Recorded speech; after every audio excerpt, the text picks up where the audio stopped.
So this is an article from the Malay Mail. Guan Eng, Anti-Fake News Act to go. Lim Guan Eng is our new finance minister, and he recently came out against the anti-fake news bill at the Khazanah National Office. He said in an interview that even though we are the government, how can we be the one to determine what is true and what is false as provided in the act? Just because we say something is true doesn't mean it's true. And just because we say something is false doesn't mean it is false. The anti-fake news bill was passed earlier this year, and it states that if you spread false news on social media or anywhere else, you could be jailed for up to 6 years.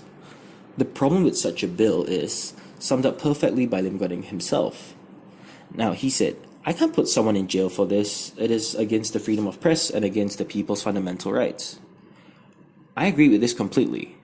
When you have someone in power who can dictate what is true or what is false, you end up with basically something like the North Korean regime. If you criticize the supreme leader or the government, they deem them as false, and therefore you can end up in an internment camp. If you've read George Orwell's 1984, you might recall something called the Ministry of Truth. What the Ministry of Truth did was decide what was true and what was fake news. And anyone who said so otherwise was jailed or killed off. Maybe that sounds eerily familiar to some of you.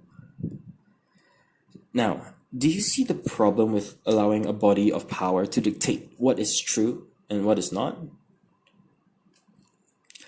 Before this, our Prime Minister Tun Dr. Mahathir was said that he wouldn't abolish the bill outright, but properly define it. I have some problem with that, and so does Guan Eng, and he said that he would try to change his mind about it. Because with the bill still in effect, you might not misuse it, but a future administration might misuse it.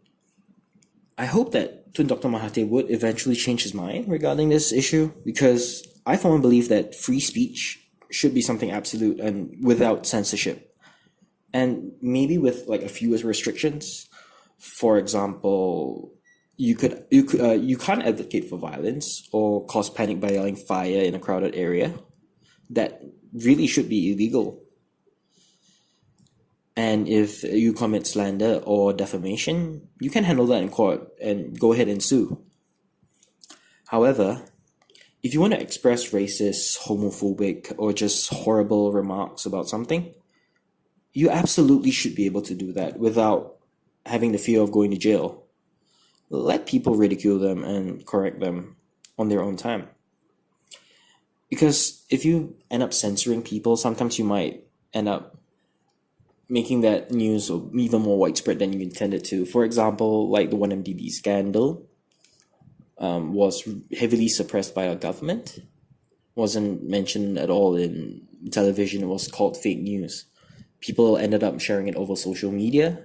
I got WhatsApp messages about it. I got WhatsApp messages about a lot of things, and I couldn't really differentiate what was fake or true sometimes. That's why you should fact check everything which you get. So look, Pakatan Harapan is in power now, and they can actually set the precedent for what free speech is going to be like in Malaysia in the coming years.